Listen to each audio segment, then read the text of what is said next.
আপনারা দেখছেন হলদিবাড়ি টাইমস। লোকসভা নির্বাচনে সার্বিকভাবে কোচবিহার জেলায় হেরেছে বিজেপি, আর তারপরে ভাঙন শুরু গেরুয়া শিবিরে।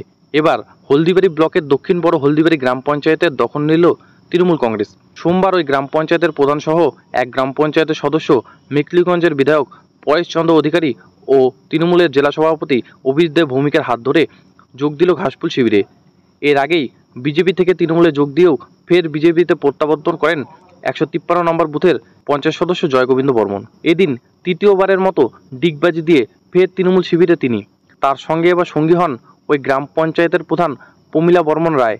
এবার প্রধান সহ ওই গ্রাম পঞ্চায়েত সদস্যর যোগ দেওয়াতে 12 সদস্যের গ্রাম পঞ্চায়েতের তৃণমূলের পক্ষে সমর্থন দাঁড়ালো 8 জন।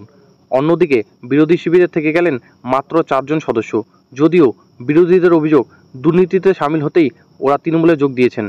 সঙ্গে মিথ্যা মামলার ভয় এবং হুমকি রয়েছে। যাতে উন্নয়ন করতে পারি আমাদের অঞ্চলে সবার জন্য, সেজন্য আমি তৃণমূলে যোগ দিলাম। এতদিন কি উন্নয়ন হচ্ছিল না? না, কোনো উন্নয়ন আগে হয়েছে কিছু কিছু এলাকার, সম্পূর্ণটাতে হয়নি। কেন করতে পারছিলেন না? কেন পাচ্ছিলাম না, সমস্যা হচ্ছিল সেজন্য। বিজেপির তরফ থেকে একটা অভিযোগ করা হচ্ছে যে ভয় ভীতি দেখিয়ে তৃণমূল কংগ্রেস যোগদান করাচ্ছে, এর কি বলবেন বিষয়টি নিয়ে? ভয় ভীতি কি দেখানো হয়েছে বা কিছু?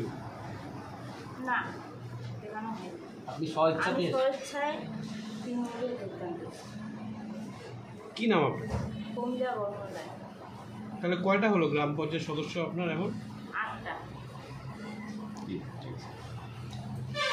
দক্ষিণ বড় হলদিবাড়ি অঞ্চলে গ্রাম পঞ্চায়েতের প্রধান প্রমীলা বর্মন এবং জয়গোবিন্দ বর্মন, তিনি গ্রাম পঞ্চায়েত মেম্বার, তারা আজকে ভারতীয় জনতা পার্টি ছেড়ে তৃণমূল কংগ্রেসে যোগদান করলেন। একটা সিট কম পেয়ে আমরা এই অঞ্চলটা আমাদের হাতছাড়া হয়েছিল। আজকে প্রমীলা বর্মন গ্রাম পঞ্চায়েতের প্রধান এবং তার সাথে জয়গোবিন্দ বর্মন তিনি যোগদান করলেন। জয়গোবিন্দের সাথে একটা ঘটনা ঘটেছিল, সে আমাদের তৃণমূলের যুব বুথ সভাপতি এবং এই বুথ সভাপতি থাকাকালীন তার একটা পঞ্চায়েতে দাঁড়াবার সম্ভাবনা হয়েছিল। যে কোনো কারণেই হোক সে প্রার্থী হতে পারেনি। পরবর্তীকালে সে ভারতীয় জনতা পার্টির প্রতীক নিয়ে নির্বাচনে প্রতিদ্বন্দ্বিতা করেন এবং জয়লাভ করেন। পরে যখন আমাদের দল লোকসভা নির্বাচন জয়লাভ করি, উনি বিজেপি ছেড়ে তৃণমূল কংগ্রেসে আসেন এবং তারপর তাকে জোর করে আবার বিজেপিতে তাকে ফ্ল্যাগ ধরিয়ে দেওয়া, কিছু কথাও তাকে বলা নয়।